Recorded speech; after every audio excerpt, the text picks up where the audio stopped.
What is Medical Qigong? That is going to be the topic of this episode of Chi Life.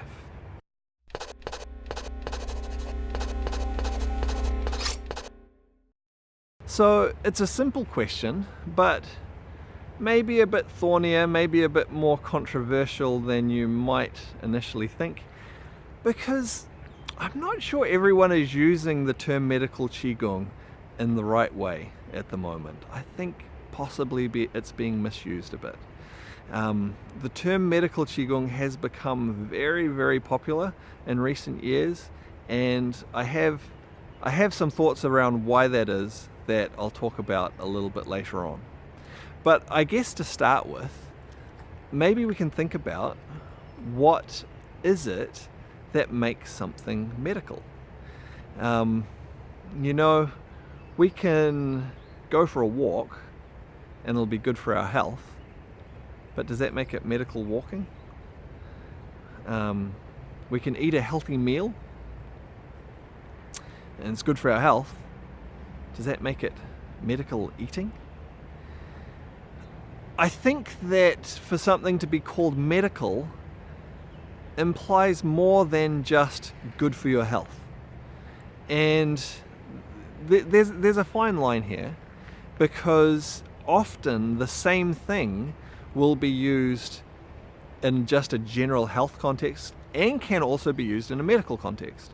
For example, someone who, like a physical therapist, may use the same exercises as a personal trainer to help someone, right? One person does those exercises just for their fitness and strength, but the physical therapist might use the same exercise to rehabilitate an injury.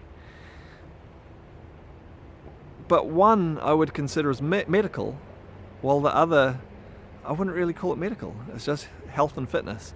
And we have a bit of this going on in the Qigong world at the moment, I think, where people are taking practices that are really something that's just good for health, which, like, pretty much all Qigong practices are good for your health. And they're going, oh, well, it's good for your health, so therefore it's medical. And I think that's really stretching the definition a little bit. Now, of course, other people are definitely doing Medical Qigong. So what would a definition of Medical Qigong be? And look, my opinion may not be your opinion in this one. I would actually be really interested to hear different people's opinions about this, because this is an evolving thing. As Qigong becomes more well known in the Western world, the way we refer to it changes. There's a lot of changing dynamics around this. So a definition that I would use for Medical Qigong would be Qigong practices that address a specific health issue. That would be the really short version. Now, those might include therapeutic movement, static postures, breathing practices, meditation and awareness practices. It may also include external treatment using Qigong. It could also include lifestyle prescriptions. It could include changing things in the environment.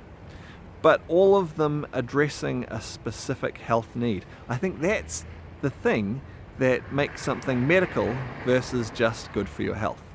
So we find in Qigong as well that, one exercise or set of exercises can be used for multiple purposes.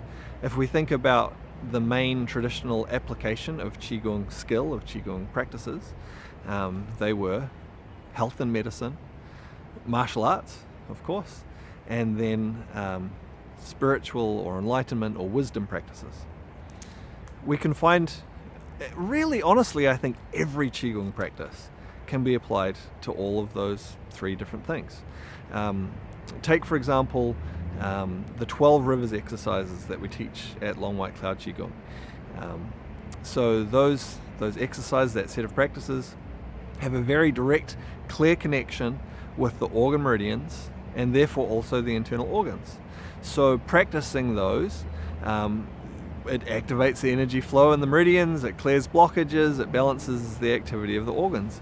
Clearly very good for your health, and certainly can be used for medicine as well.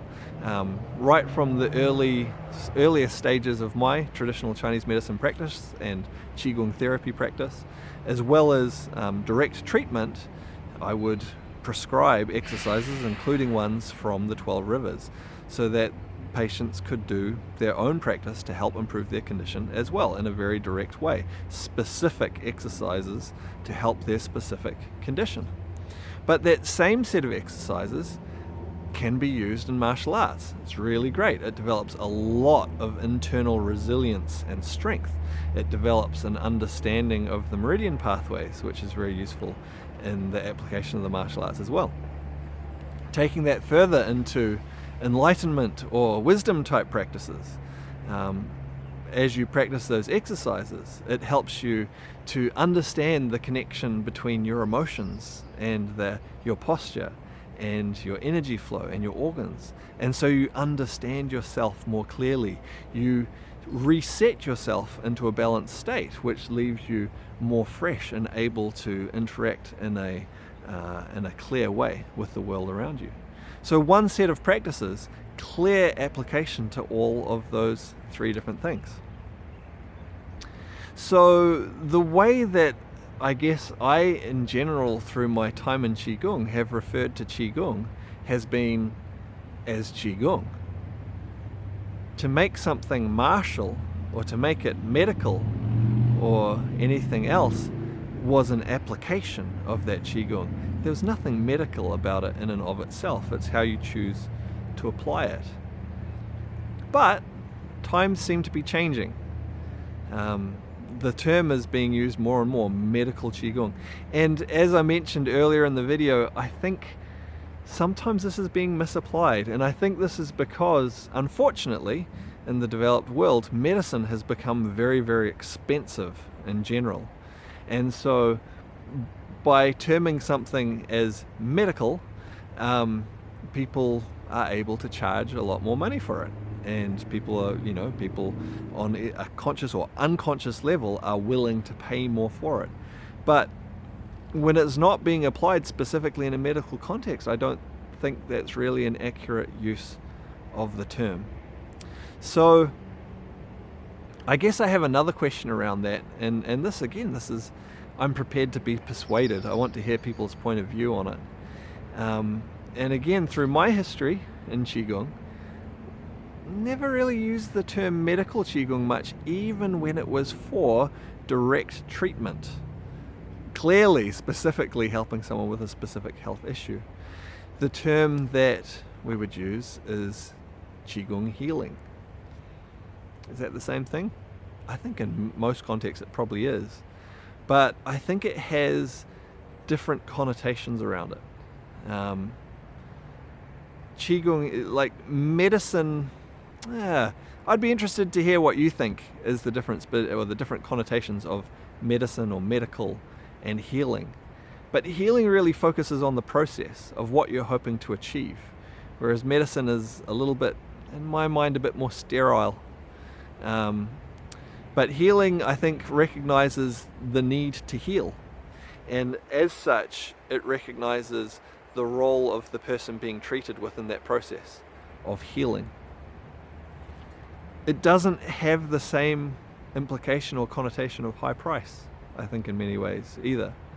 And maybe it's a bit outdated. Maybe it's just not the current terminology. But I do have a question as well over whether medical Qigong is the best term to use, or Qigong healing is the best term to use. Or maybe you could use each interchangeably. So hopefully this vlog is a little bit thought-provoking for you. Hopefully it might give you some insight even to what's available in terms of medical Qigong.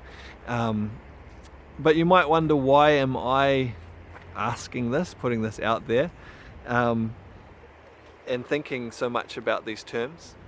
And the reason is because as I'm going through and I'm working on the Long White Cloud Qigong syllabus, which we are currently in the process of starting the process of reformatting and starting to offer some of the training that I had always planned to offer right from the very beginning, but it takes time. It takes time to put everything together.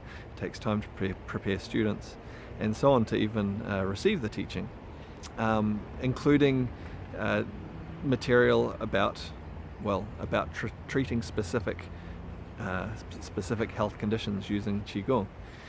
And my plan had always been to refer to this as Qigong healing.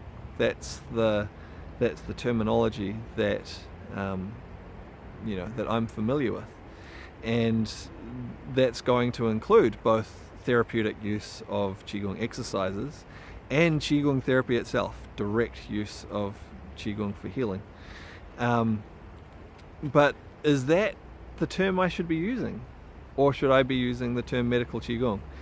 And because if Medical Qigong, if that's just what everyone expects that to be referred to these days, then it would be silly to not use that terminology, and for people to not find the training that maybe they're looking for, the valuable insights and practices, because I'm not using the term that is the current term.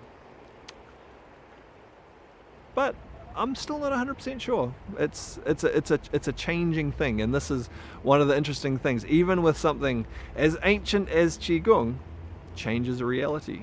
Our society, our environment changes around us, and maybe the essence, the substance doesn't change, but details need to change to fit with society as well.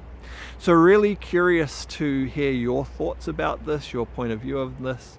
And please leave something in the comments below. I did also write a blog about this, so a written version, largely about the same stuff, maybe a few other things as well. So you might want to check that out. A link to that will be in the description, and maybe leave a comment there as well. I'd really like to hear different points of views. I'm sure there's people with different opinions on this. So yeah, I hope you enjoyed this vlog, and I look forward to seeing you on the next one.